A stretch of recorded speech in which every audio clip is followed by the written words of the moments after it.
Muy buenos días a todos. Hoy estamos en una nueva edición de Diálogos, este espacio donde conversamos diferentes temáticas relacionadas a nuestro quehacer diario en la economía, las finanzas y los negocios.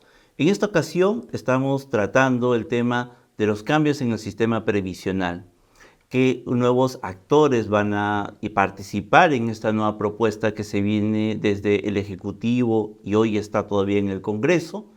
Todavía con una situación de stand-by si realmente ha sido aprobada o no la norma, y además cuáles son los retos y desafíos que implica este proceso de reforma en el sistema previsional.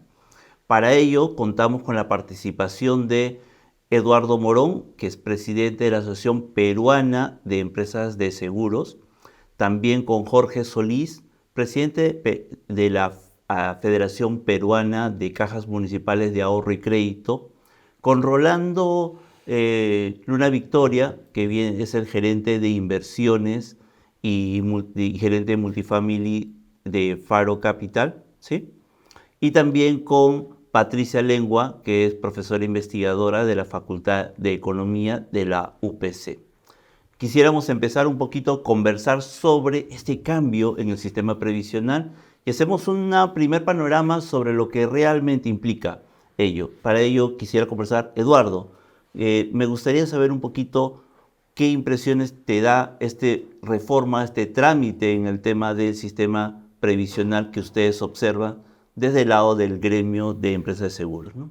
Yo te diría que hay como tres novedades importantes, ¿no? Y que al final son bastante inciertas porque no sabemos, digamos, en cada caso qué tan importantes van a ser. Yo creo que son muy interesantes para cómo hasta hoy está funcionando el sistema previsional. Y estas son, la primera es que el reto grande era mayor cobertura. Eso se está dando con la introducción de la garantía de pensión mínima y eso creo que ese es el qué tanto alcance tiene eso, creo que esa es la pregunta más grande.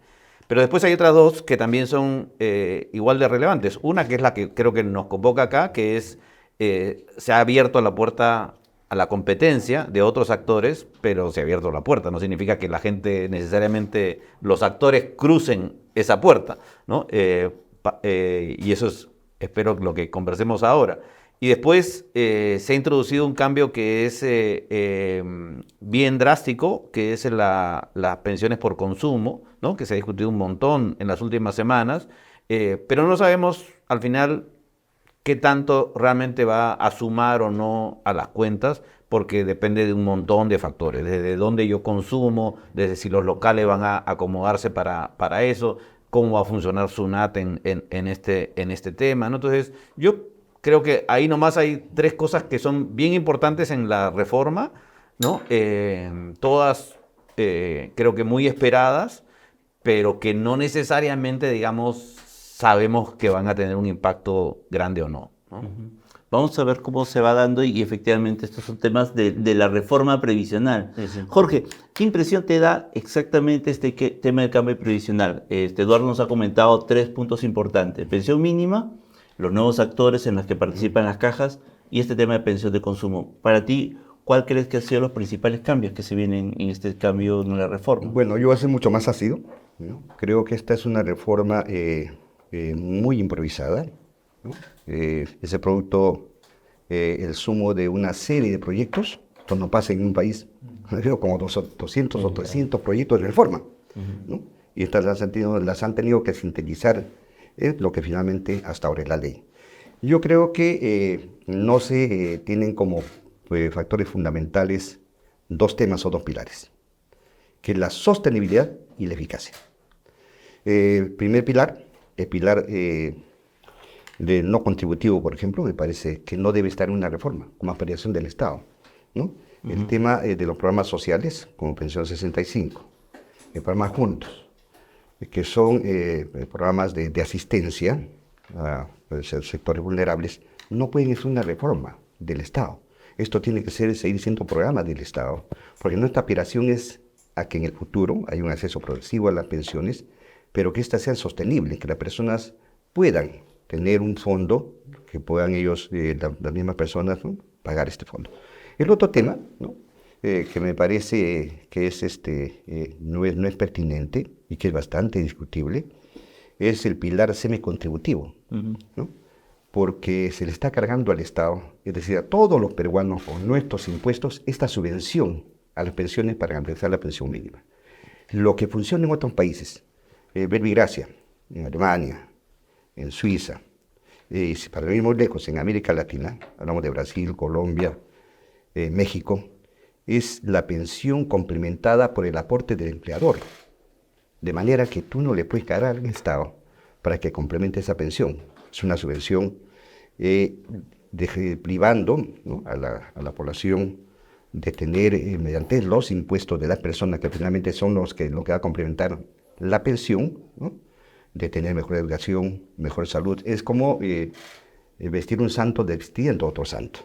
Y bueno, yo creo que debería también este tema plantearse, si algo se ha hecho, que el empleador participe en la complementación de esta pensión para garantizar que las personas tengan una pensión que le garantice un nivel mínimo de vida. Y respecto a la pensión por consumo, ¿no?, esto no funciona en el país, porque el Perú es un país de ingresos medios, ¿no?, y medios bajos. Entonces, quienes serían beneficiados son las personas que tienen ingresos altos, los que pueden consumir, pagar un restaurante, pagar tienen un auto, surtir la gasolina, pagar impuestos a la gasolina, claro. Mientras que las personas de ingresos, que son la mayoría, de ingresos bajos, no acumularían significativamente a esta pensión por consumo, ¿no? Entonces creo que nuevamente estamos tomando el recurso del Estado, ¿no?, que son los impuestos, para privilegiar a un sector de personas que sí, por su capacidad de ingresos, pueden tener una pensión a través de la pensión por consumo decorosa. Eso funciona en Finlandia, es un modelo de Finlandia, de pensión por consumo. Pero un país como el nuestro, con ingresos medios, bajos, creo que no es una fórmula que pueda funcionar por ahora. Realmente, definitivamente hay varios temas de por medio que nos trae el sistema previsional. En este caso, Patricia, sí me gustaría que nos compartas un poquito tu impresión que ves desde el punto de vista como profesora investigadora de lo que ustedes han estado observando. Y obviamente después con Rolando también compartir un poquito más sobre lo que es la participación de las universidades. Patricia, cuéntanos. Sí. A ver, se aplaude que desde la legislación se quiera promover cambios en las políticas relacionadas a las pensiones.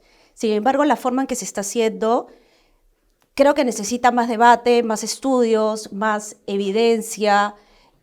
¿Por qué? Porque básicamente el principal problema que tiene el sistema de pensiones peruano es que, de hecho, la población básicamente se queja por eso, es porque tiene muy baja cobertura. Es decir, muchos peruanos terminan sin pensiones, ¿no?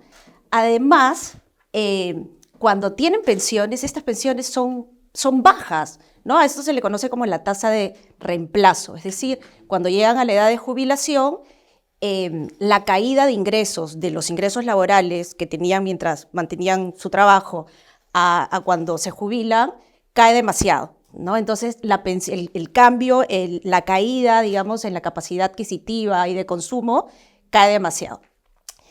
Y eso está muy ligado, estos principales problemas están muy ligados al mercado de trabajo peruano, que básicamente está caracterizado por una alta informalidad.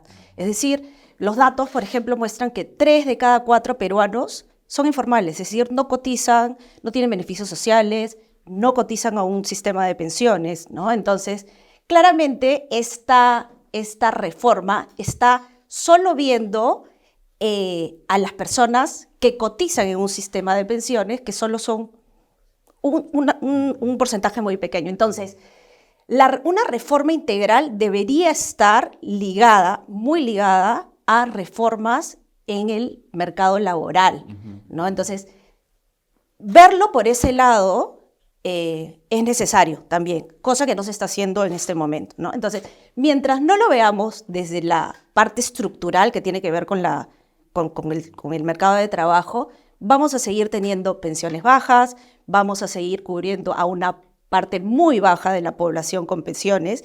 Entonces, creo que ahí nos deberíamos preguntar si es que realmente queremos pensiones solo para los que trabajan en el mercado formal o es que queremos pensiones para todos los ciudadanos. Entonces, en base a eso es que se deberían proponer nuevas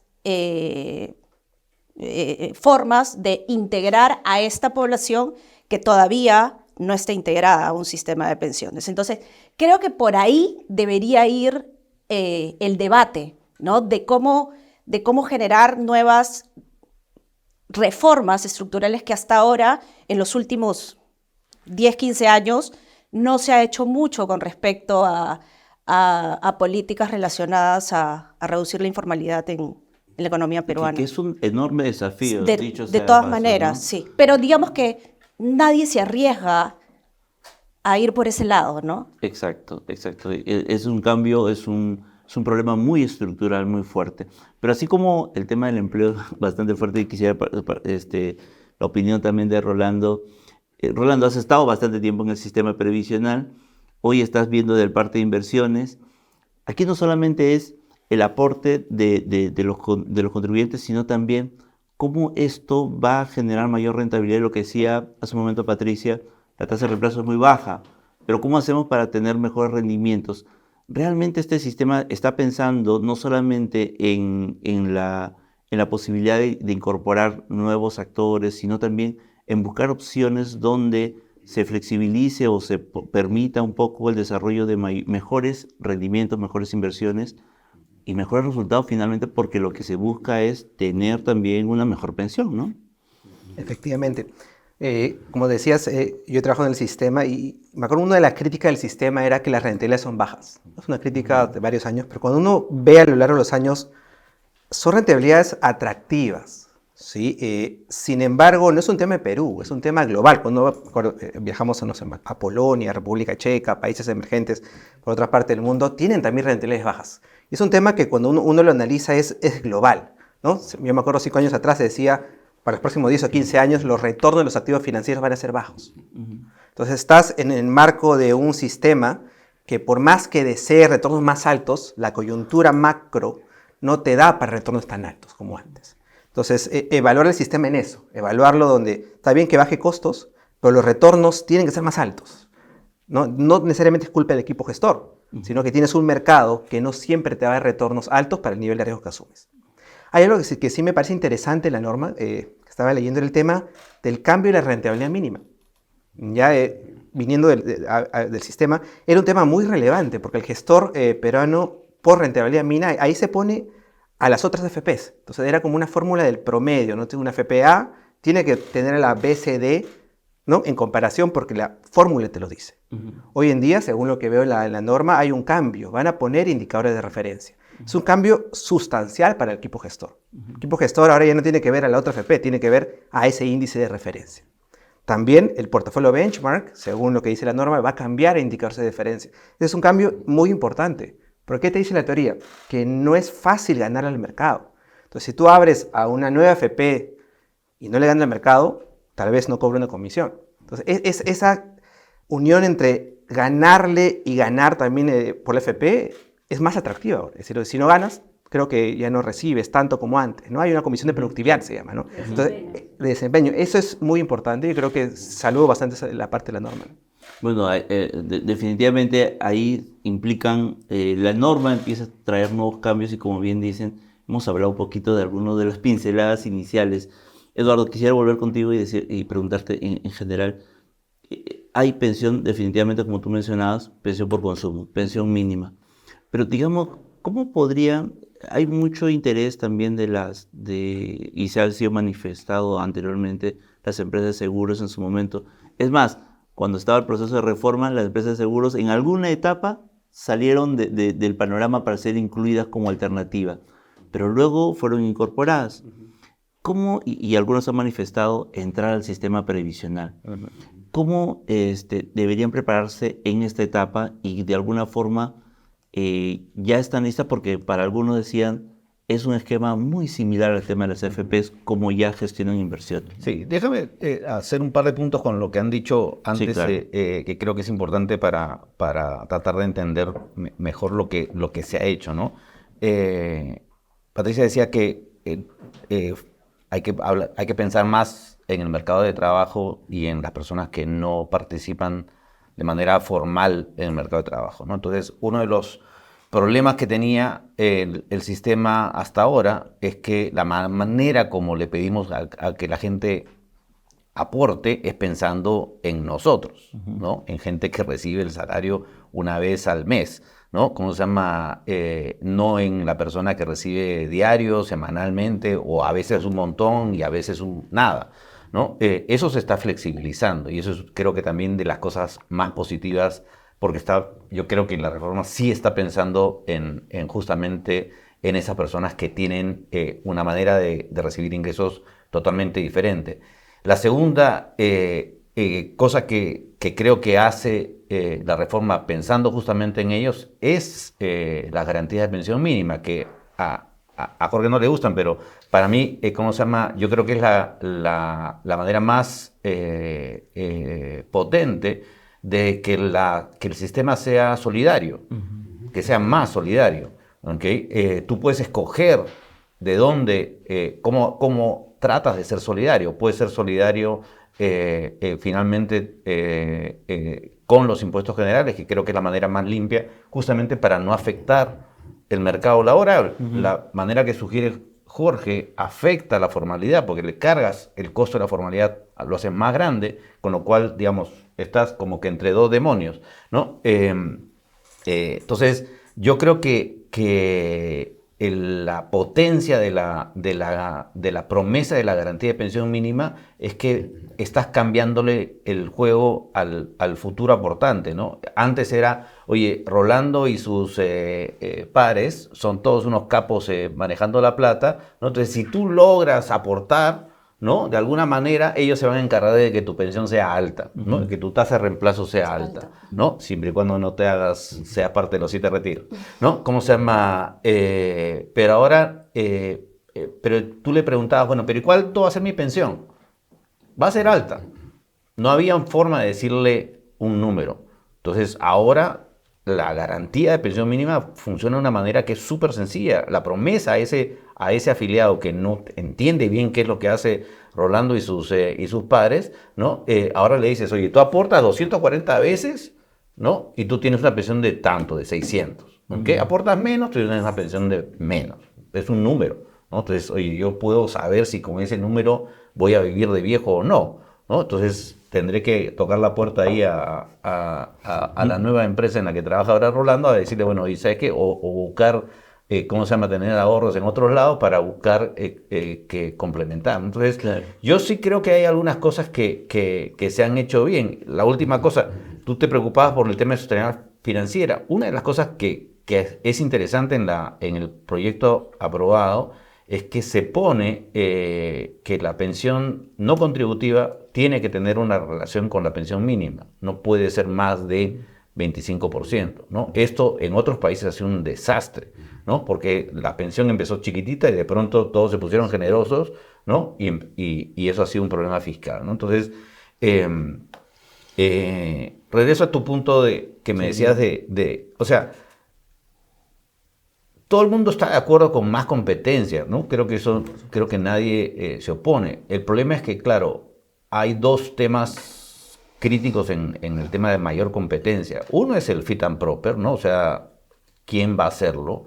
¿No? Si realmente tiene las capacidades para hacerlo, ¿no? En nuestro caso siempre hemos dicho, oye, nosotros por naturaleza, en las compañías de seguros, tienen obligaciones muy largas y por lo tanto los equipos de inversión tienen horizontes normalmente súper largos. Entonces ya hacemos ese ejercicio, ya están acostumbrados a hacer. Somos maratonistas, ¿no? No somos sprinters, ¿no? Entonces no nos cuesta demasiado, digamos, acomodar los equipos a ese tipo de nuevas obligaciones, ¿no?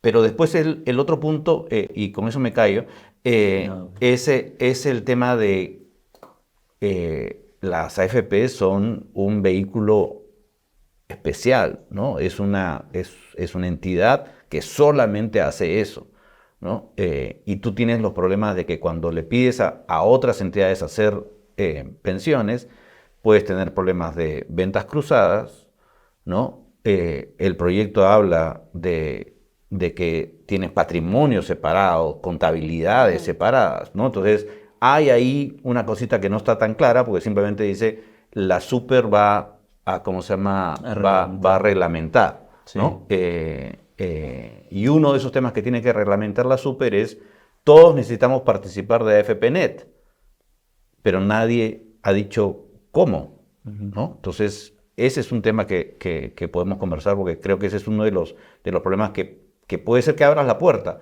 pero puede ser que el costo para cruzar la puerta sea demasiado grande, ¿no? Y entonces nadie va a pasar, con lo cual el objetivo de mayor competencia no se va a dar, ¿no? No necesariamente. Jorge, las cajas también han manifestado su interés por participar.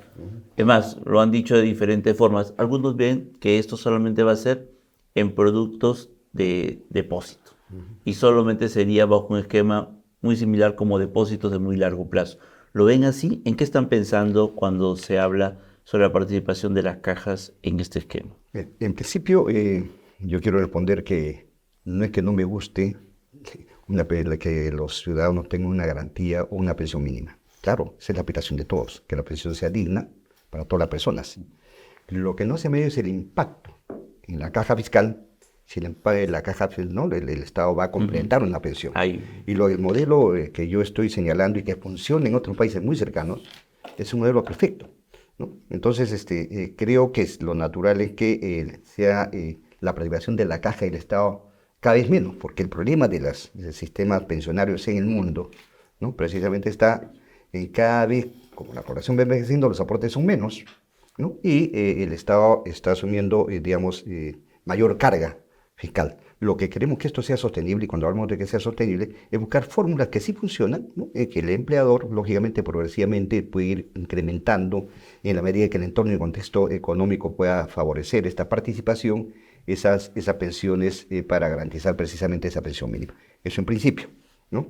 Lo otro es un tema importante que tiene que ver con la pregunta que tú me haces, y que muy bien lo ha señalado Patricia, concuerdo con ella, ¿no? El problema es que estamos hablando de esta reforma fundamentalmente del 20% de la población que tiene un fondo, ¿no? Que ya te cuenta con fondos, que son personas que están en planillas y que tienen acceso a aseguramiento.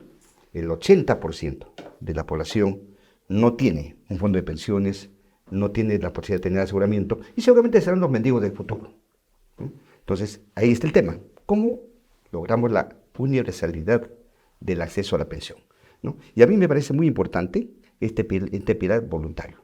Para los trabajadores, que le llaman en Alemania, de cuenta propia, por ejemplo, que son, profesionales independientes que giran una factura, un recibo, que prestan un servicio esporádicamente, incluyendo a los informales, que es bastante importante. Y creo que estas personas podemos incorporarlos en el pilar de aporte voluntario, pero ahí sí, yo creo que tiene que haber, en ese caso, un aporte del Estado con capital semilla, ¿no? Que participe como un incentivo a estos sectores, sobre todo los sectores informales, para poder consolidar un fondo con una participación inicial, digamos, no permanente, ¿no? En la constitución de este fondo. Y uno de los pilares de la inclusión financiera, fundamental cuando hablamos de inclusión financiera, ¿no? Que es lo que hacemos en las cajas municipales, ¿no? Hablamos del crédito, de los ahorros, pero también es el aseguramiento. Y uno de los temas en que hay menos conciencia, menos educación, es precisamente en el aseguramiento.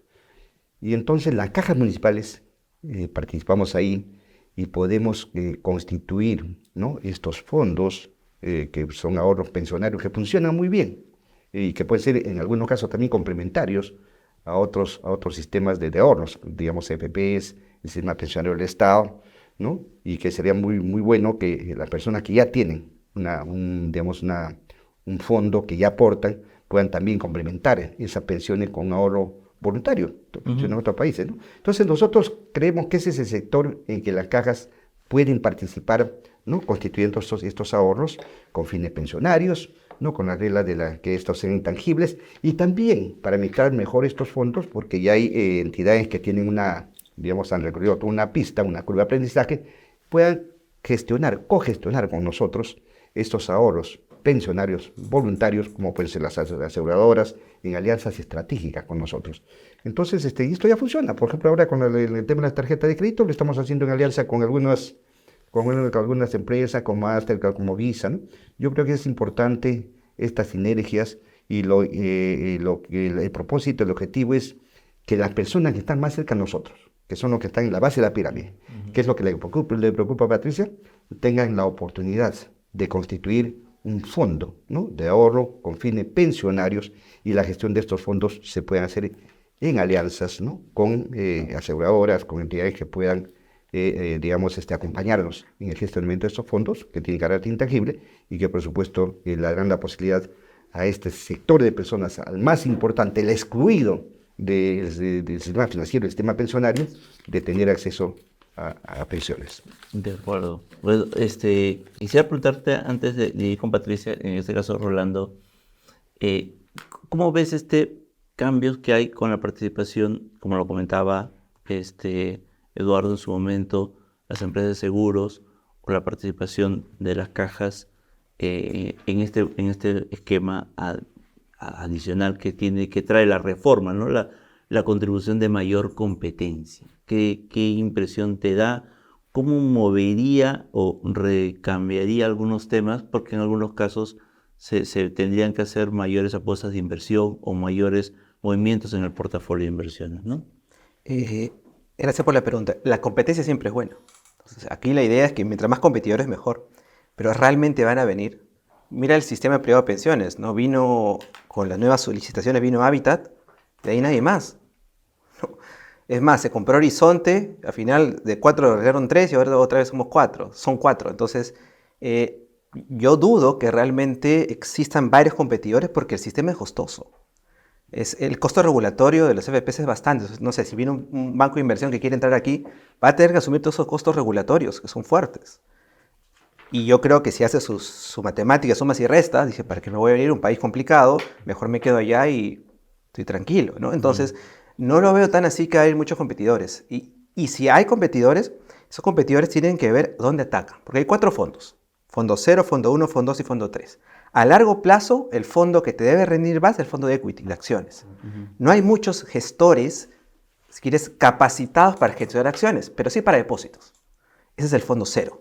Entonces yo creo que ahí los que vengan van a tener que ver dónde van a atacar. Creo que el fondo 0 puede ser un fondo donde el que sí está acostumbrado a depósitos a plazo puede entrar a competir.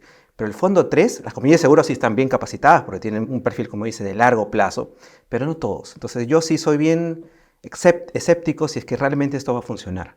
Debería reducirse el costo regulatorio, debería haber unas sinergias para que funcione y que, no sé, un fondo diga, ok, me vengo a Perú y hago eso, ¿no? ¿Y qué es lo que vamos a ver si es el resultado que realmente trae la reforma, ¿no? Bueno, eso lo vamos a ver si se implementa y se desarrolla. Que dicho ese paso, la norma todavía está en una discusión complicada en el Congreso. No sabemos si se ha aprobado o no se ha aprobado todavía.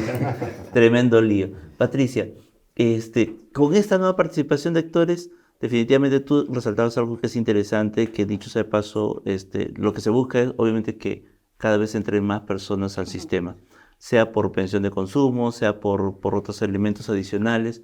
Pero ¿cómo ves tú desde la participación de los nuevos actores, en este caso, como es seguros, cajas financieras, bancos, para este cambio en el sistema previsional, ¿no?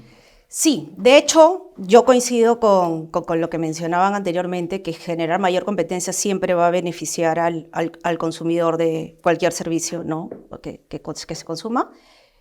Sin embargo, yo también dudo un poco que con esta nueva, digamos, la ley que se está debatiendo para que otros actores puedan ingresar, se pueda generar más competencia, ¿no? Solo, por ejemplo, que los bancos entren a gestionar fondos de pensión implicaría que 4 de las FPs pertenecen ya a 2 grupos que tienen bancos, exacto. Entonces, prácticamente sería seguir trabajando en el mismo grupo. Que entren cajas municipales y cajas rurales a gestionar estos fondos, como lo mencionaba Rolando, claro, igual sigues teniendo altos costos de entrada para ese tipo de producto, ¿no? Y además tienen que tener equipos especializados en este tipo de productos de largo plazo, de inversiones de largo plazo. También permisos para algunos activos que son de alta complejidad, ¿no? Entonces, probablemente sí, o sea, como una respuesta de equilibrio ante las nuevas reglas de juegos, las cajas municipales y rurales sigan atendiendo al sector en el que se han especializado, que son las microfinanzas o, digamos, clientes que son con un perfil muy específico, ¿no? Lo que sí podría ser bueno sería que comiencen a haber mecanismos que justamente sean promocionados y que trabajen de la mano con estas nuevas, las cajas, las municipales, las cajas rurales, porque justamente como ustedes tienen mayor acercamiento a un tipo de perfil que justamente no suele participar en el sistema privado de pensiones o que le es más difícil de entrar a un sistema bancario, no pedir un crédito, trabajar diversos productos que los ayude a ellos a fomentar mayor ahorro previsional, justamente podría ser unido a las AFPs, ¿no? Que ellos sigan manejando estos fondos, ¿no? Yo creo que se le ha pegado muy duro a las AFPs en el sentido de que no es la culpa de ellos necesariamente, no toda la culpa, no, necesariamente de que las pensiones sean bajas y que algunos no lleguen a tener pensión.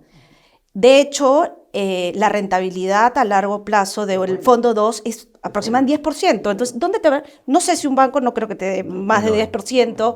Entonces, claro, eso es tomando como supuesto de que uno cotice durante toda su vida laboral sin tener retiros y que tenga una cultura de ahorro previsional. Entonces, claro, podríamos ir a hablar ahí ya de las comisiones, que podrían haber mecanismos que justamente ayuden a incentivar que las FPs ganen también. O sea, no necesariamente todo recaiga sobre el cliente cuando pierden los fondos, claro. Pero igual, en general, bueno, ahí podrían haber ajustes, pero igual la rentabilidad de la AFP ha sido buena, si es que tenemos como supuesto, te digo, que siempre se cotice, ¿no?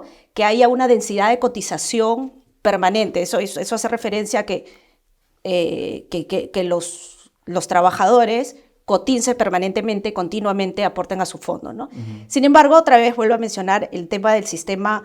El mercado laboral no permite esto, hay mucha movilidad entre trabajos formales, informales, desempleo, inactividad. Entonces, justamente eso no permite que uno pueda ahorrar lo suficiente para generar buenas rentabilidades y tener pensiones adecuadas. Entonces, creo que a las AFP se les ha dado muy como... Sí, muy duro, cuando no necesariamente es la culpa solo de ellas, ¿no?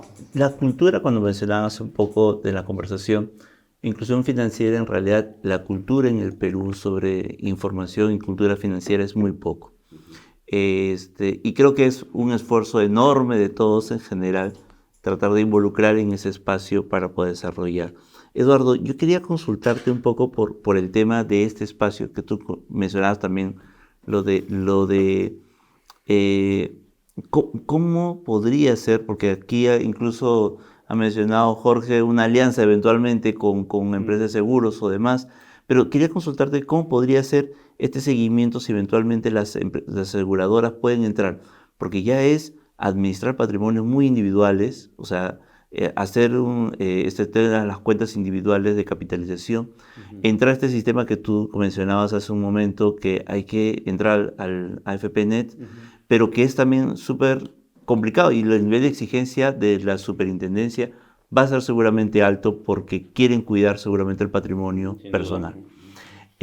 ¿Cómo mirar ese tema? ¿Cuáles son, o sea, cómo miras esa etapa adicional que eventualmente lo puedan hacer solo aseguradoras o alianzas, o eventualmente este cambio va a ser complicadísimo porque las restricciones y las barreras son altas y que va a ser más lejano de lo que uno cree? O sea, una cosa que creo que la gente a veces no tiene en la cabeza es que estos son sistemas súper regulados, ¿no? Entonces uno dice, oye, pero ¿por qué las AFPs no permitían que se aporte de otra manera, más flexible?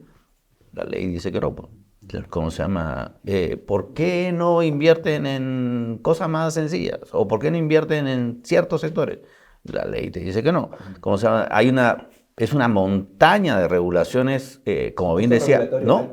El nivel de reporting que tienen que hacer las empresas diariamente, ¿no? Es una cosa... entonces, claro, yo tomo el punto de Patricia de que en realidad, de alguna manera, estamos tratando de meterle un mismo saco a 3 poblaciones bien diferentes. Entonces, claro, a uno le va a quedar súper ancho, al otro le va a quedar angosto, ¿no? Al otro le va a quedar totalmente feo, ¿no? Entonces, no estamos entendiendo que nuestro mercado laboral nos genera, al final, un grupo de gente que va a tener ingresos muy bajos y que no va a lograr tener capacidad de ahorro, un grupo de gente que va a tener ingresos más o menos, ¿no? A veces acá, a veces allá, ¿no? Pero que sí podría tener una pensión, pero digamos, ese grupo que está en medio no tolera estos riesgos que digamos, en la administración de un fondo de pensiones estándar, digamos, no toma. Y claro, está el grupo de medianos, altos ingresos que no le pasa nada, digamos, para ellos en realidad el sistema les sirve perfecto, tiene densidad de aportes, ¿no? ¿Cómo se llama? Le gusta, digamos, los riesgos que les pones, no mira, digamos, lo que pasa en los mercados necesariamente el fin de semana, ¿no? Entonces parte de lo que la reforma yo creo que busca es desanclar eso, ¿no? Entonces tener actores que respondan a cada uno de esos diferentes grupos, ¿no? Entonces, yo creo que en el medio hay cositas que toca ser súper preciso, ¿no? Entonces, este tema de AFPNet, ¿no? A mí me recuerda mucho a la discusión que en algún momento tuvimos cuando teníamos un solo operador de telefonía celular, ¿no? Sí. Y te acuerdas que se discutía el cargo de interconexión, ¿no? Entonces, ya, bacán, más competencia, pero hay un cargo de interconexión que si yo lo pongo acá arriba, nadie entra, ¿no? Entonces, es como decía hace un rato, está la puerta abierta, pero el costo de entrar es tan alto que nadie participa. Entonces, necesitas que el regulador busque que ese cargo de interconexión sea bajito, bajito, bajito, ¿no? Como estás cambiando a los públicos que estás atendiendo, oye, si vas a terminar haciendo una política de inversión, como dice Rolando, desde el lado de las cajas, muchísimo más sencillo, ¿no? Entonces, oye, el reporting de eso tendrá que ser mucho más sencillo. Claro. ¿No? ¿Cómo se llama? ¿Qué sentido tiene que reporte como si estuviese, ¿cómo se llama? ¿Cómo se llama? Invirtiendo pues en cosas requete contracomplejas, en derivados, en cosas de ese estilo. No lo va a hacer, no tiene el equipo para hacerlo, no tiene el expertise para hacerlo. Y la gente a la que vas a atender no le interesa ese tipo de inversión. Quiere una cosa plain vanilla, barato, lo más barato posible. Ese es el asunto, ¿no? Entonces, yo creo que tenemos que buscar, ¿cómo se llama? Esos detalles, ¿no? Y yo creo que el Congreso ha hecho bien en que en la reforma no los ponga los detalles. Y que simplemente diga que la Supro se encargue, que los detalles los escriba la superintendencia. Porque justamente creo que lo que tenemos es un sistema donde los detalles están en la ley. ¿No? Y entonces cada cambio de detalle hay que regresar al Congreso a modificar las cosas. Entonces es un sistema que para moverse un centímetro más allá requiere pues la voluntad de ahora de 14 bancadas, ¿no? Entonces es imposible, ¿no? Sí, es complicado, dicho sea de paso, pero digamos es un desafío enorme ahorita. Jorge, entrar solamente en productos puntuales.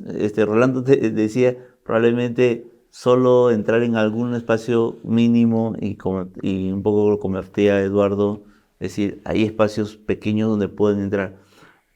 Hay algunos que han mencionado, incluso Caja ha mencionado, donde sí podrían generar portafolio de inversiones, usarse un poquito más atrevidos, digamos así. Nosotros podríamos convertirnos hipotéticamente en una gestor de inversores tipo AFP. ¿Es mejor entrar a un nicho específico o dejarle todo la puerta abierta, cosa que también podría cambiar el esquema de qué reglas podría poner la superintendencia en este esquema, ¿no? En principio, yo creo que la competencia es bastante importante, ¿no? porque abrir la cancha, ¿no?, va a significar que las condiciones para los ciudadanos, las personas que aspiran a tener una pensión y que ser el ingreso de personas, ¿no?, tengan la oportunidad de buscar, ¿no?, mejores condiciones, mejor rentabilidad, y eso es muy bueno, es muy importante, ¿no? Ya se ha dicho que hay 4 AFPs y 2 bancos que manejan por ahora todo el sistema. Muy bien, entonces nosotros en primera instancia, ¿no?, estamos pensando enfocar nuestro accionar, como bien lo ha definido Patricia, al perfil que se ajusta a la caja, de clientes que se ajustan a las cajas. Y que son los más, o sea, no son los menos, no es lo más chiquito. Estamos hablando del 80% de la población, que es la población informal, que son los trabajadores por cuenta propia, ¿no?, que no tienen acceso, ¿no?, a aportar al AFP, por más que haya un pilar voluntario, o aportar a los bancos, porque no se sienten, digamos, vinculados, ¿no?, representados por ese sector. Y creo que es importante, ¿no?, intervenir en ese segmento, que las cajas atiendan ese segmento, mediante el ahorro pensionario. Nuevamente, no es nuevo, esto funciona en otros países, ¿no? En Estados Unidos, el ahorro pensionario, en Alemania, en otros países, ¿no? Perfecto, pero lógicamente esto tiene que responder a nuestra realidad, ¿no? Y tiene que estar acompañado, porque lo que queremos es que la mayor cantidad de personas y progresivamente todos accedan a tener un ahorro pensionario y el derecho a una pensión en el futuro, ¿no? Es la educación financiera.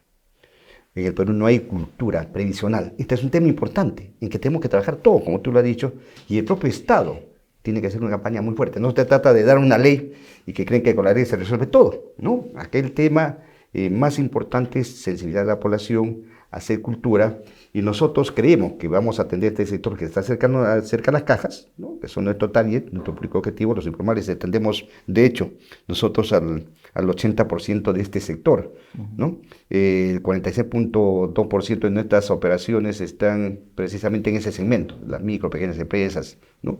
Entonces, creo que somos los que podríamos brindar esta oferta, y quizás en el futuro, ¿no?, y pudiendo ver, ¿no?, algunas opciones de inversiones, ver los temas actuariales, que es importante en esto, pero de hecho que sí necesitamos hacer alianzas. Lo importante es hacer alianzas, ¿no?, con algunas aseguradoras. Ya trabajamos en otros temas con las aseguradoras para gestionar, digamos, mejor estos recursos, ¿no? Pero lo importante es que esto le dé una posibilidad a la población, a todos los sectores, de poder acceder a una pensión mínima. Ahora sí, quiero ser un poco, digamos, pensar en que el Estado tiene que intervenir. Sí tiene que intervenir para promover, ¿no?, que las personas, incentivar el ahorro pensionario con un capital semilla. Yo creo que sí debe intervenir el Estado, ¿no? Y por caso que pone en su ahorro, en su cuenta, un trabajador informal, ¿no?, un trabajador por cuenta propia, lógicamente depende de sus ingresos, porque hay trabajadores por cuenta propia que tienen más ingresos que todos nosotros, ¿no?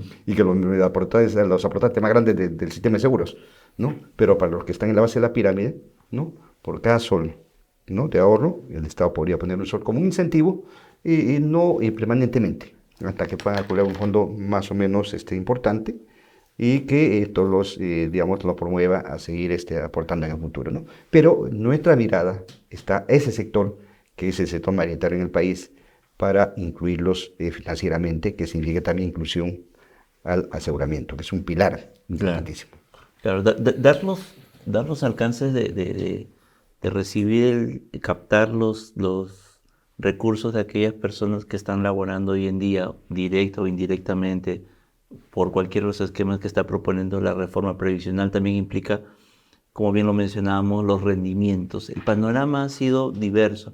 También las AFPs tienen algunas restricciones sobre, por ejemplo, inversiones en el exterior. Dicho sea de paso, hay ciertas flexibilidades que se le viene dando ahorita.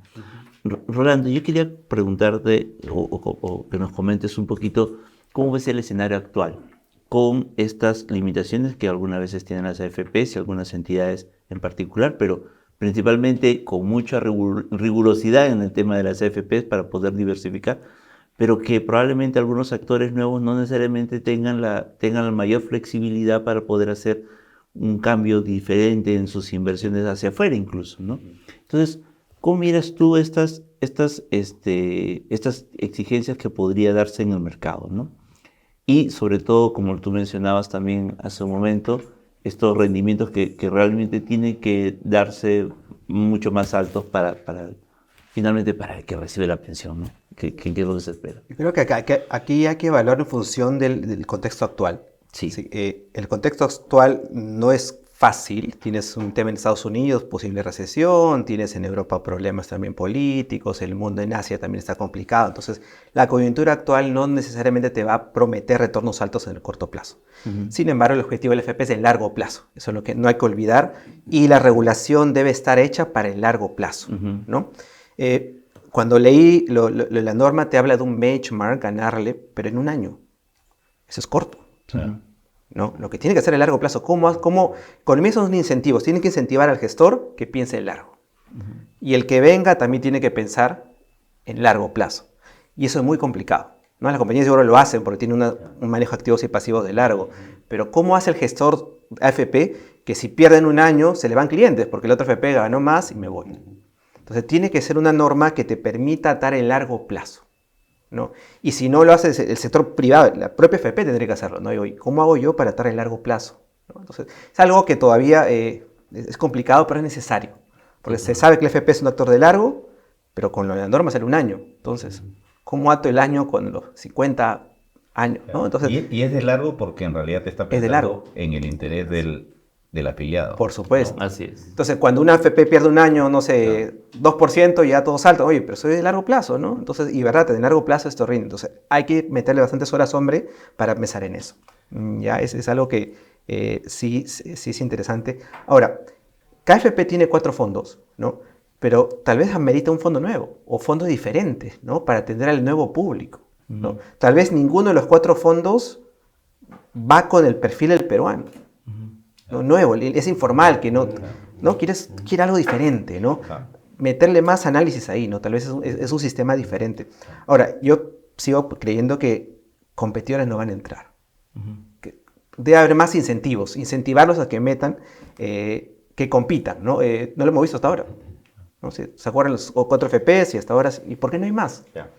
O sea, el punto, Rolando, yo creo que es una cosa bien interesante, ¿no? Porque en realidad esta lógica de traer competidores para que te den lo mismo, Sí, claro. o quieres competidores para que te traigan diferente, ¿no? O sea, si nos van a dar el mismo sabor de helado, ¿cómo se llama? Porque viene una ¿Qué sentido caja tiene, A no? y quiere hacer algo nuevo, viene el FP y le hace lo mismo, porque tiene más escala. Claro. Le baja los costos y le gana. Entonces, tienes que dar un producto diferente, si no el FP te hace lo mismo. Y lo que se busca es que haya no solamente más actores para ver opciones, sino que también más personas, como bien decía Patricia, lleguen al sistema directo e indirectamente, pero que tengan un tema de seguro, un tema de ahorro para su pensión, para cuando se jubilen, ¿no? Sí. Que es algo que realmente sí, todavía no se ve con claridad si esto va a tener la efectividad que se busca. Vamos a ver cómo se va a implementar. Una pregunta, ¿se ha discutido el aporte escalonado? Es decir, una persona de bajos, el salario promedio creo que ¿cuánto es? 1.700 soles.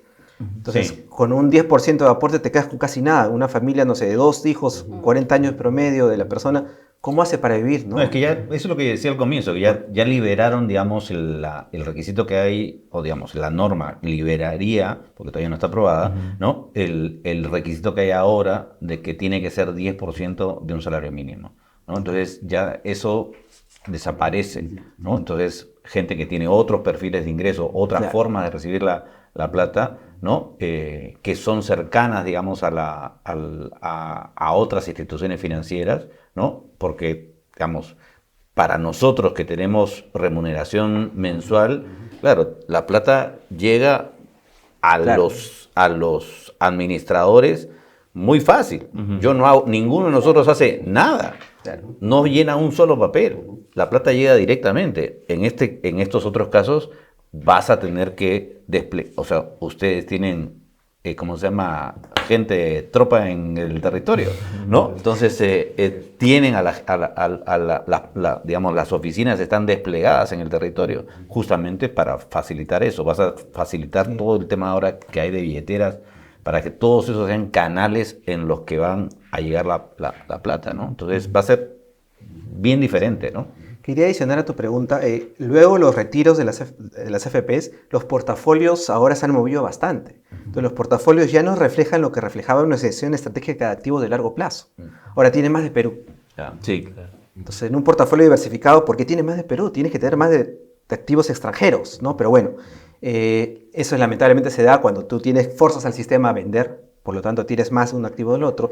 Obviamente ya se está recomponiendo, pero has tenido varios años en los cuales tienes más de Perú, ¿no? Eso quita diversificación. También has tenido un buen monto importante de inversiones alternativas, ¿no? Que ya no puedes gestionarlas más, porque esas no se pueden vender. Entonces, y superan el límite regulatorio de manera transitoria. Entonces, todo eso genera, como decía, un Frankenstein, un portafolio que mutó gracias a los retiros, pero ahora tiene que regresar al portafolio a largo plazo. Lo que el afiliado tiene que tener es que es largo plazo. El objetivo no es un año, 2 años. Largo plazo no son 10, no son 15, no son 20 años. 30 años. Más de 30. Es llegar a tus 65 años, tener un portafolio rentable. Lo importante es que la ley dice claramente que estos fondos son intangibles. Y ojalá que esto se respete, porque igual tenían el carácter intangible, ¿no? Porque De acá en un momento decía que se podía mover Ese es un principio que creo que nadie quiere y cuestionar. que tiene ¿no? que respetarse, Sí. porque lo hacía también la norma, lo sigue diciendo, ¿no? Entonces yo creo que aquí Claro, tiene que haber un imagínense compromiso, ¿no? un retiro. Conciencia de que estos son fondos para garantizar el futuro de las personas en la edad que no están en la posibilidad de trabajar. El largo plazo se... El largo plazo. Y No el pasa largo por plazo y eso. la intangibilidad, ¿se piensa en Es algo, importante. Patricia? ¿Tú cómo lo miras, por ejemplo, porque en el Perú, como lo mencionábamos, ahorro de largo plazo no está dentro del ADN Sí. O sea, normal? de hecho, creo que también toda la reforma se está dando al observar, sobre todo toda la parte de la oferta, Sí, ¿no? claro. Pero también creo que es necesario examinar cómo es la demanda de estos servicios, ¿no? De hecho, en otros países se han hecho estudios de que los afiliados, en vez de mirar como elementos importantes como rentabilidad y precios relacionados a comisiones, a pesar, o sea, uno, digamos, racionalmente diría, yo me voy al que tenga mayor rentabilidad con menores comisiones, ¿no? Los afiliados, por ejemplo, no se mueven de su AFP, ¿no? Una vez que comienzan a aportar a una empresa, a un fondo de pensión, a pesar de que la rentabilidad pueda ser más baja o que te cobren comisiones altas, no se cambian. Hay como una inercia a no moverse, ¿no? Y esto puede ser porque también claramente no hay cultura previsional, no les interesa conocer más de cómo funciona el sistema de pensiones. El perfil de las personas es que prefieren, o sea, son impacientes, ¿no? Prefieren siempre consumir hoy a consumir mañana. Entonces, yo creo que también parte de las políticas deberían estar relacionadas a justamente fomentar educación previsional en las personas y también ver esa parte de que ahorren a la par, incluso no de manera obligatoria, sino también de manera voluntaria, ¿no? Yo quería regresar al tema de, por ejemplo, de las pensiones, de la ley, de la parte que se iba a tener pensiones por consumo. Y tú mencionaste algo de que justamente ahí ibas a abarcar a justamente esta población que no trabaja de manera formal y que no aporta un sistema de pensiones, ¿no? Sin embargo, creo que esa parte no necesariamente estaría funcionando de esa forma, porque usualmente claro, muy poquito yo creo que los efectos que se darían para, digamos, para abarcar esta nueva población que no cotiza ahora en un sistema de pensiones sería mínima. De hecho, lo que plantea la norma es que de lo que consumes, que tienes que pedir boleta electrónica hasta un monto de máximo de 700 soles, se te devolvería un 1% para un fondo de pensión hasta un tope máximo de 8 UITs, ¿no? Entonces, que tampoco no es mucho, ¿no? Imaginando que uno gaste 8 UITs, creo que anual te darían 412, 15 soles. Por ahí. Usualmente, esto beneficiaría a las personas que tienen mayores ingresos, que generalmente, por ejemplo, ¿no? Hay estudios que mencionan que el 5% más, de más ingresos consume el 60% en el mercado formal. Y generalmente los más pobres, o sea, los de menores ingresos, más o menos el 30% en el mercado formal. Entonces, ¿a quién queremos beneficiar con esta ley? Claro. ¿No? O sea, vamos a seguir en los resultados de aquí a unos, si es que se da tal cual está, va a seguir siendo, vamos a tener las mismas quejas. Pensiones bajas, no pensiones. Sí se está mejorando por el lado de que si aportas 20 años voy a tener por lo menos un mínimo de pensión, pero ¿para quiénes también? Vamos a seguir dejando de lado. Entonces, yo creo que es necesario fomentar productos específicos para este sector, ¿no? Ver cómo se comporta esta población que generalmente está en el sector informal y proponer productos para ellos, ¿no? Pero déjame atar tus dos comentarios, ¿ya? Yo publiqué en el diario cuánto saldría más o menos la pensión de una persona que hace así, pero sigue al pie de la letra lo que dice esto. Y una persona con el salario promedio de un peruano, ¿no? Estarías recibiendo una pensión de 175 soles, si mi memoria no me falla, ¿no? Ya. Hoy día esa persona que está en el sector informal recibe 0. No es pobre y por lo tanto no va a recibir pensión 65. O sea que ya le pusiste un pisito, ¿ok? Tú decías, oye, falta educación. Claro, lo que hace falta es decirle a esa persona, oye, tú te incorporaste a los 20 años, ¿no? Como se llame más, podrías incorporarte hasta antes, pero digamos, te vas incorporando, oye, al ritmo que tú estás poniendo, tu pensión va a ser tanto, ¿no?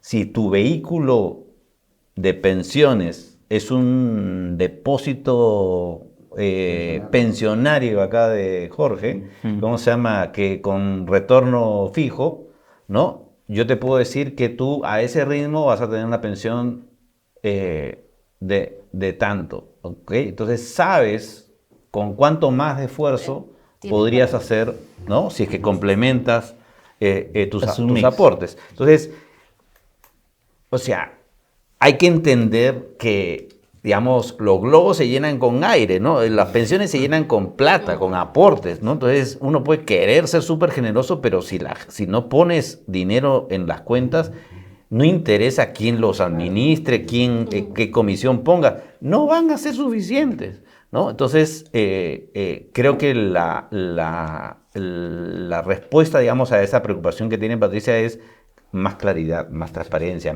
o sea, ¿de qué sirve decirle a una persona a los 64 años, oye, ¿sabes qué? Tu pensión va a ser de 100 soles. El tipo ya no puede hacer nada.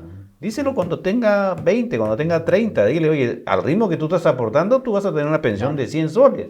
¿Ah? Tú vas a vivir con 100 soles. No hay nadie que viva con 100 soles a los 65 años, ¿no? Entonces, ocúpate de que efectivamente tengas algo más, ¿no? Entonces, eso debería ser un trabajo como con el colegio.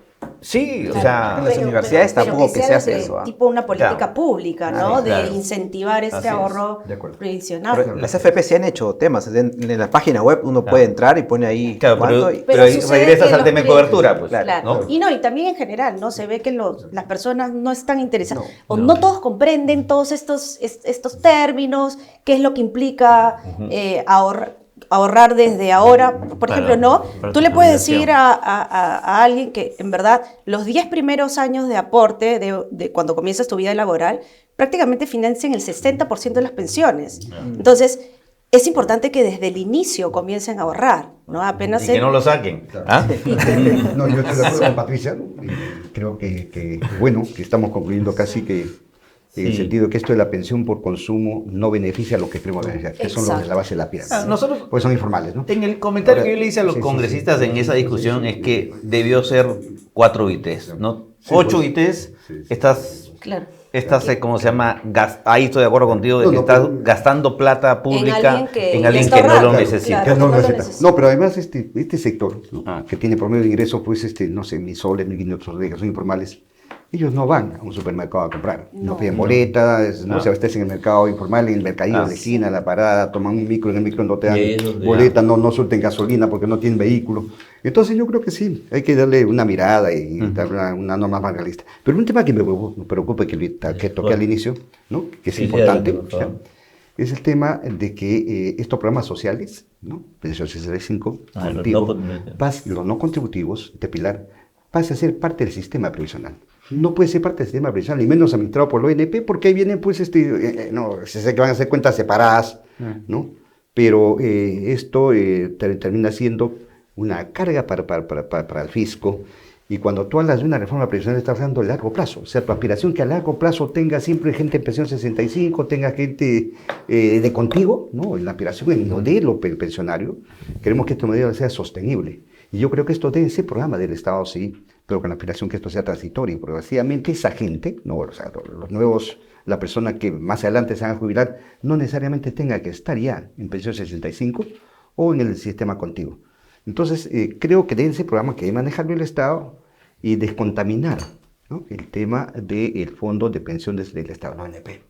Porque si no vienen las tentaciones populistas. No, yo tomo tu fondo del ONP para complementar el de pensión 65, y eso es lo que ha pasado casi siempre, ¿no? Porque quiero beneficiar a este sector por temas populistas, por temas coyunturales, y eso a veces no funciona.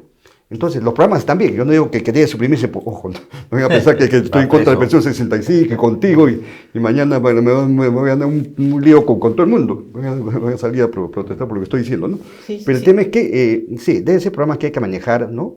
Creo que esto poco a poco debe ser menos, ¿no? Digamos, el grueso de este sector, aspirando a que la gente en el futuro pueda y va a aportar para su propia pensión, ¿no? Entonces, me parece que eso distorsionaría, meter a pensión 65 un pilar, ¿no? De pensionario como visión y aspiración del Estado.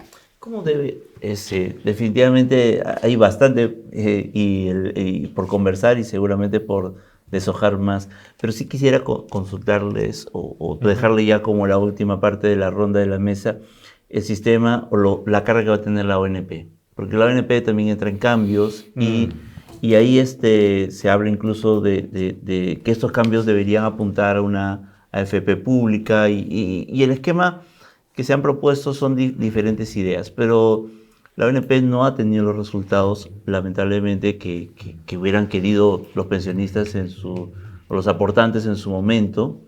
Tiene un sistema totalmente diferente al de una AFP, pero ¿cuál sería su reflexión en este tema de reforma del sistema de pensiones y qué es lo que ustedes considerarían un poco dentro de este desarrollo, un poco para ir concluyendo ya esta mesa que bien ustedes han aportado de diferentes puntos de vista? ¿Me permite si yo termino mi participación con esto, por favor? ¿No? Los sistemas de reparto no han funcionado en el mundo, están en revisión. Porque la fuerza laboral que aporta y paga las pensiones de los jubilados cada vez es menos, porque las poblaciones van envejeciendo. Y en España están revisando este tema. España tiene ese problema porque, caramba, la carga para el fisco es cada vez mucho más grande, ¿no? Entonces, creo que deberíamos ver el enfoque de este sistema de reparto distributivo con un enfoque más bien de transición en el futuro hacia otros sistemas, ¿no? En este caso, el sistema del aporte a la cuenta previsional, que eso sí funciona, y a eso están migrando casi todos los sistemas del mundo, ¿no? Entonces, por ahora me parece que sí, pero en el futuro tenemos que ver cómo esto tiene menos participación en el mercado, este sistema de reparto, ¿no? Redistributivo, que no es el mejor sistema en el mundo. Perfecto. Mira, toda reforma previsional acá y en la China, ¿no? Tiene el elemento más crítico, es el costo fiscal. De todas maneras, y es así, por eso las reformas se caen, ¿no? Y las reformas, ¿cómo se llama? Tienen que entender, o sea, el MEF, todos los actores tienen que entender que algún costo fiscal va a haber, si es que al final quieres mejorar lo que hoy día, ¿no? Esto que decía hace un rato de que hay que poner plata en la mesa, ¿no? Pero hay cosas que creo que no hacen sentido, ¿no? O sea, otra vez estamos pensando, tú decías oferta y demanda, ¿no? Entonces, ¿qué sentido tiene que la ONP sea parte de la oferta en la parte contributiva? ¿Cuál es el valor que le da a las personas en términos de una mejor pensión? ¿Va a ser mejor que las AFP? ¿Va a ser mejor que los otros administradores? ¿Va a tener un mejor producto? ¿Va a haber una mejor gestión? ¿Va a cobrar más barato? No tiene sentido pensar que eso va a ser así. Entonces, seguimos insistiendo, digamos, en que eso debería ser una opción, ¿no? Entonces, a mí me parece que eso es un error, ¿no? O sea, el rol de ONP debería ser absolutamente complementario, ¿no? Cuidando, como bien dice Jorge, los temas de sostenibilidad financiera, ¿no? Entonces, yo creo que ahí nos equivocamos, digamos, en qué cosa le estamos pidiendo a ONP, ¿no? Por ejemplo, una cosa que terminó saliendo así, pensando en el costo fiscal, y cuando uno piensa en costo fiscal hay que pensar en el costo fiscal de ahora, el de mañana y el de dentro de 10 años, ¿no? Porque estas son obligaciones a mucho plazo. Entonces, por ejemplo, se le está diciendo, oye, si tú quieres la garantía, si tú quieres cobrar la garantía, agarras, tráeme todo tu fondo a la ONP y yo te empiezo a pagar de 500 en 500. Y yo recibí como 70.000, ¿no? Entonces, el costo fiscal lo bajé, porque le doy hoy día una inyección a la ONP muy grande, ¿no? Entonces, oye, pero eso, yo le decía, pero de repente esa persona puede licitar su fondo y conseguir una pensión de 520, ¿ok? ¿Y por qué le está quitando los 20? ¿No? Está limitado. No, pues porque yo estoy pensando en ahorrarme el costo fiscal, ¿no? Entonces, hay ese tipo de cosas en la reforma que creo que nos estamos equivocando, digamos, en qué exigirle a la ONP, ¿no? Perfecto. Rolando, ¿cómo Yo ves adicionaría, claro, para hablar del lado del equipo gestor, el equipo gestor de la ONP es técnico también. Es decir, ahí generan rentabilidad, tienen equipos similares al fondo de pensiones privado. O sea, el tema no va por por la parte... Exacto, no va por capacidad. Si tienes equipo bueno, pero bueno, el tema es todo lo que hemos hablado, ¿no? Definitivamente. Vamos a No ver. el miedo, que no saben funcionar. No, sí saben gestionar, lo gestionan, pero el tema es el otro. Pero también lo que proponen es que ahora en la ONP haya las cuentas que sean nocionales, es decir, que tú sepas cuánto estás aportando y que probablemente luego cuando te paguen la pensión exigirías un monto equivalente a lo que has aportado. Pero esta plata que hay, al ser un sistema de reparto, es decir, todo lo que entra va para las pensiones de los que ahora tenemos, ¿no? Adultos mayores. O sea, sería un desorden total y probablemente implicaría un costo fiscal también, este ordenamiento de que esto te corresponde a ti, esto te corresponde a mí. ¿Cómo vamos a pagar ahora a los jubilados? Claro. Entonces, yo creo que por ahí también hay que entender bien cómo funcionan cada uno de los sistemas, el de una cuenta de capitalización, este sistema de reparto funciona de esta manera, no es que lo puedes volver de un momento a otro como una cuenta, exacto, cuentas individuales. El tema fiscal es súper importante y creo que no lo debemos olvidar. Estamos a un paso de perder el grado de inversión. Entonces, tenemos que tener mucho cuidado con los gastos que implican todas estas reformas, ahora que estamos muy pegados al límite, ¿no? Que realmente estamos en un escenario cierto complejo, sí. Por lo menos complejo, definitivamente. Yo les agradezco a ustedes la participación, Eduardo, Patricia, Rolando, Jorge, por esta mesa y hemos conversado varios puntos. De todas maneras, siempre hay inquietudes adicionales y da ganas de seguir preguntando, pero seguramente lo vamos a seguir discutiendo en los próximos días y semanas. La ley no ha sido cerrada todavía. El proyecto está ahí casi medio como si estuviera con una votación que por ahí algunos han dicho que todavía falta discutir algunos detalles del mismo, si se ha cerrado o no. Entonces vamos a ver. De repente nos hacen caso. De repente nos hacen caso. Y entiendo que desde la Comisión de Trabajo también hay propuestas que justamente van por el lado también de mejorar toda la parte del mercado laboral, ¿no? Que verlo por ahí. Entonces creo que la reforma, si vamos a hacer una reforma, tiene que ser integral y tiene que ser hecha, bien hecha. Seguro. ¿No? Entonces, creo que no debería haber apuros en salir de momento tan rápido. Sí, bueno, vamos a ver qué va a pasar. Están todavía en un escenario diferente de cambios en el Congreso. Vamos a ver qué pasará con la próxima comisión, cómo retoma el Pleno este proyecto para discutir lo que ha quedado en pendiente ahí, en stand-by.